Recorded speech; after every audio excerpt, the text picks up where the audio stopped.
Jerry Dean Jake Gibbs, but he also was an All-American, national champion quarterback at Ole Miss. And he's in Jackson, Mississippi, headed here to New Orleans to watch Ole Miss and Baylor in the Sugar Bowl. And he was the MVP of the 1961 Sugar Bowl. Jake Gibbs joins us on Sikkim 365 Radio. Mr. Gibbs, thank you very much for your time. What are your thoughts on what Ole Miss is doing right now with football and the kind of run they've had this year with Lane Kiffin? Well, thanks, Paul, for having me on your show. We are in Jackson on our way to New Orleans.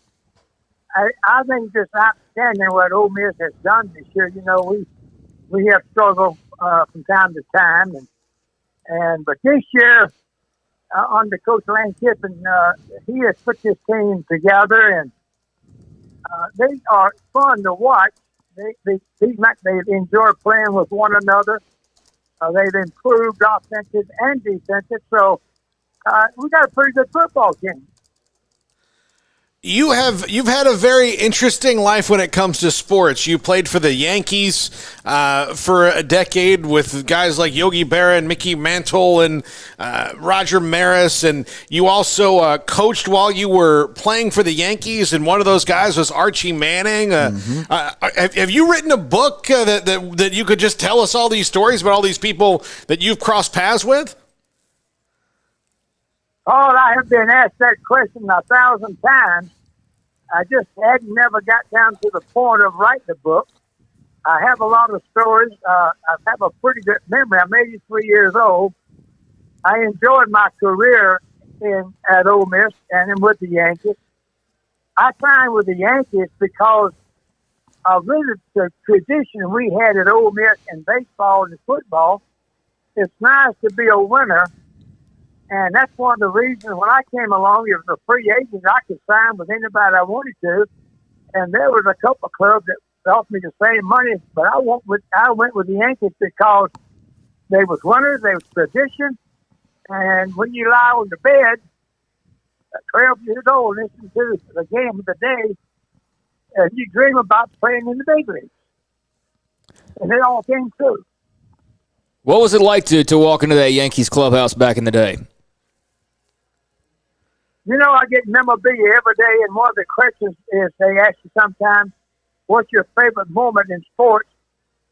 And you know what, it may be corny, but the greatest day I had was I walked into the Yankee locker room, and Mickey Mantle came over, and Ralph Hout came over, and Moose Gowan came over, Yogi came over, Quebec came over, Moose Gowan they came over and made me feel like I was one of them. Wow.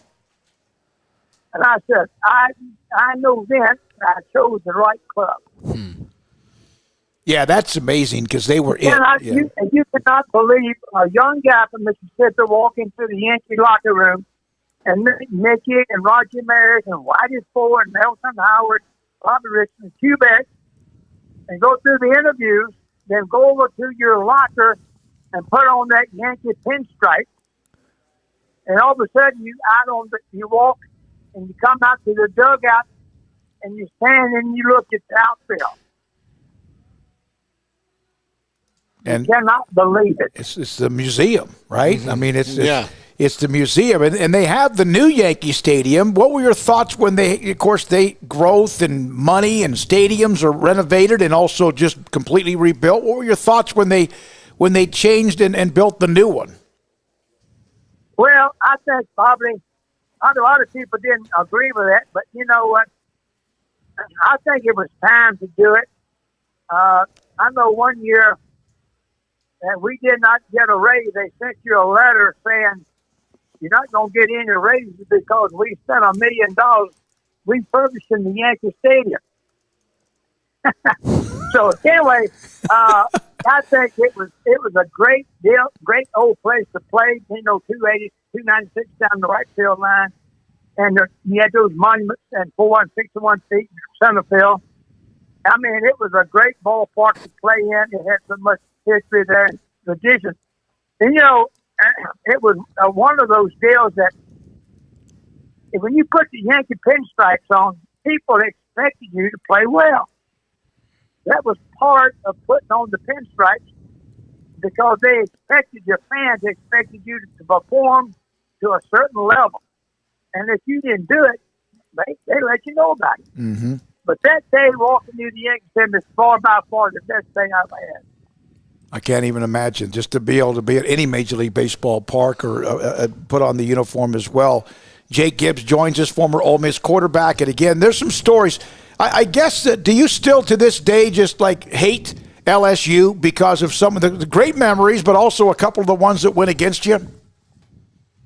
We never hated LSU. It's just it became a fierce rivalry. I got to be good friends with Billy Cannon through many years. We respected one another.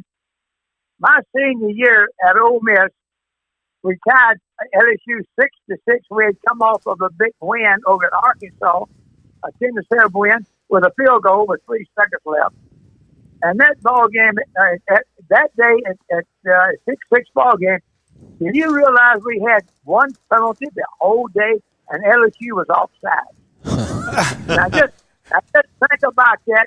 You got two teams that getting after one another, and you got one offside penalty the whole game. Mm. Lee, I don't think you see that now. No, no, not at all. In that 61 Sugar Bowl, you beat Rice in the game. What was your biggest memory about that game and how 14-6 it was a knockdown drag out there too? Well, it was a tough ball game. We did not come down to New Orleans expecting to blow Rice out. We watched films and we knew who they had played.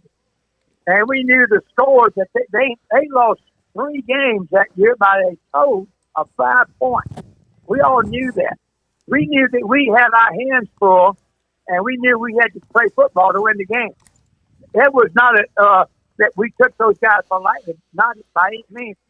And, of course, I was lucky to get the award. And I told those people that night at the banquet, it was probably one of the best games we ever played the whole year. Jake Gibbs with us, former Ole Miss quarterback, a part of some classics in 1959 and 1960. Now, you guys won a national title in 1960.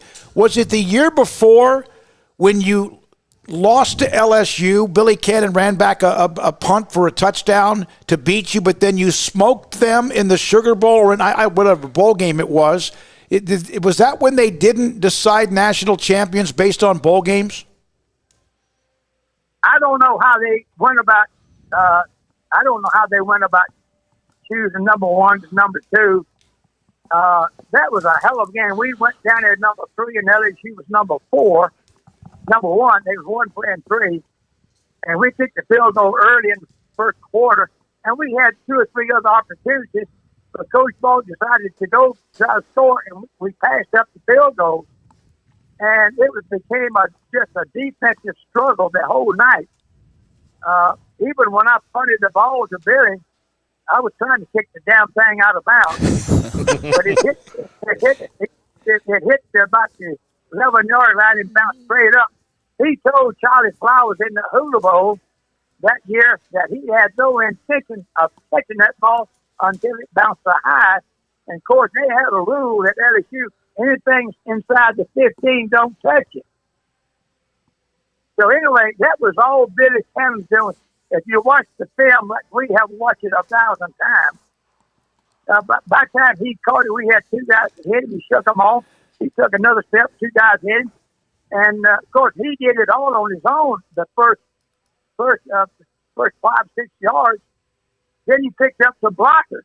Then it was all over with. And 89 yards later, and eventually that was his Heisman moment. Yards. Yeah. Yeah, I used to coach. I coached baseball at Ole Miss for 19 years. We used to take my team at Baton Rouge, and we done there one year, and my team didn't know anything about the Billy Cannon run. We was playing. I was coaching third base, and over behind third base field, bleachers. Some guys here had a big old bandbox. And about the 3rd inning, they cranked that thing up and said, Gibbs goes back to punt. Gibbs, he misses Cannon. Cannon runs over Gibbs. He scores. And my players wonder what in the hell's going on. This is a baseball game. They didn't know the story. Anyway, it was a great rivalry. There was no hatred at all in those competitions. It was good, solid, fundamentalist sportsmanship football. When you come to the Sugar Bowl and you're on your way to come watch Ole Miss play Baylor, and obviously we mentioned Ole Miss is trying to win 11 games for the first time. Baylor's trying to win 12 games for the first time, and you were a part of those bowl games. You're kind of that. You're part of that. A major part of the history. What does that mean to you? And then to come back down and it's Ole Miss in the Sugar Bowl again. Well, it means a lot because back when we played, I hate to say that, but you only had like 4 major bowls plus the Gator Bowl. So a lot of teams did not have the opportunity to go to a bowl season back in those days. I mean, you had to be a pretty good outfit to come to the Sugar Bowl or the Orange Bowl, the Cotton or the Rose. And to have the opportunity, and the first, we had a team in here in 52, we got beat. We had a team in 2 years later and got beat again. So, when Ray Brown run that putt back in the 58 Sugar Bowl, it opened up a new door for Ole Miss. And we've had great success playing in the Sugar Bowl. In 9 times, we were 6-3. But, yeah, it brings back a lot of old memories. It brings back good memories because, it's just the way it was. You try to work hard and have a good year to go to a major bowl. And we had some good football players on that team. And there was probably a lot of good teams that didn't have the opportunity to go to a bowl. Mm-hmm. Now there's so many of them. Jake, I was told by John Sudsbury, he's the media relations director for the Sugar Bowl, that you are going into the Sugar Bowl Hall of Fame this weekend. You're a part of it. You had your number retired when you were at an Ole Miss baseball game just a year or so ago. What does that? You're in the College Football Hall of Fame. Appeared in the Yankees Old Timers game, which has got to be just amazing. What does it mean to be a part of the Sugar Bowl Hall of Fame this weekend? Well, I guess I'm just a lucky SOB. You got to be lucky and enjoy the time. I just happened to be around it, I guess, at a good time and play with good players. You cannot do it by yourself. You got to have a lot of help if you're ever going to get anywhere. That's where I've always looked at it. And I told Archie one time when he was a sophomore, I said, Archie, whatever you do, you're going to get a lot of publicity. Always brag on your linemen up front, because they're the ones going to make it.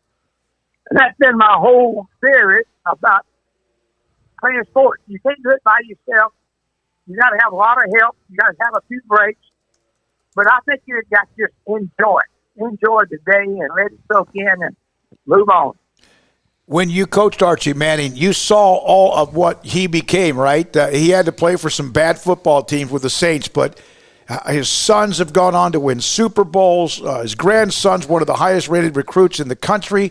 Your thoughts about just getting to know him as a player and eventually just watching him along the way? Well, it's been a good relationship all of this many years. I started working with quarterbacks at Ole Miss in 65, so his boss wanted me to come back. I just been home about 3 days from the Yankees, and I went up to watch practice, and he said, what are you doing the rest of the fall? I said, hell, Coach, I just got home. He said, would you come back with my quarterback that year? And I said, yeah, I'll be glad to hit you in the way I can. So I started in 65, and, of course, Archie came along in 67 as a freshman, and you still had a freshman football. So I had a chance to work with him as a freshman, and as a sophomore, you could really tell that, hey, this is something special here. You got something special to work with. He was tall, gaping, wiry built, skinny, but he could move his hips, he could move his feet, and he just had a knack. You could tell that he could have. Sometimes you can tell about a guy just the way he moves, the way he walks, the way he does things. He has a knack of doing things. So it was a pleasure to work with him. We never had a bad relationship. It was always good. I didn't try to force too many things on him because, hell, he probably was better than I was at that time. So I did work with him. We had a great relationship, and we have maintained a good relationship all these many years. Jake, thank you. Congratulations on the Sugar Bowl Hall of Fame this weekend. Look forward. Hopefully get a chance to visit, see you at the game. Good luck to Ole Miss and Baylor. Thanks for your time, and be safe on the way in tomorrow. Thank you. Appreciate it, buddy. Yes, sir. Thank Jake you. Gibbs, former Ole Miss quarterback, played with the Yankees. What a life. My God. Okay, he coached Ole Miss to the College World Series in 1972, and they wound up in the losers bracket. Do you know who he lost to? He lost to Southern California and Rod Didow. Didow, and then he lost to Cliff Gustafson. Wow. Like, Yeah. so two of the at the very, very highest of parts. his catching career with the Yankees was bookended by Yogi Berra and Thurman Munson. Yeah. I mean he coached Archie Manning. His Venn diagram of who he's overlapped with is unbelievable. That's why I said, I mean, I'm sure a lot of people asked him to write a book. I mean, that just doesn't happen all that often. That's unbelievable. No, it's crazy. It's absolutely crazy. Just had somebody ask me about Pittsburgh playing without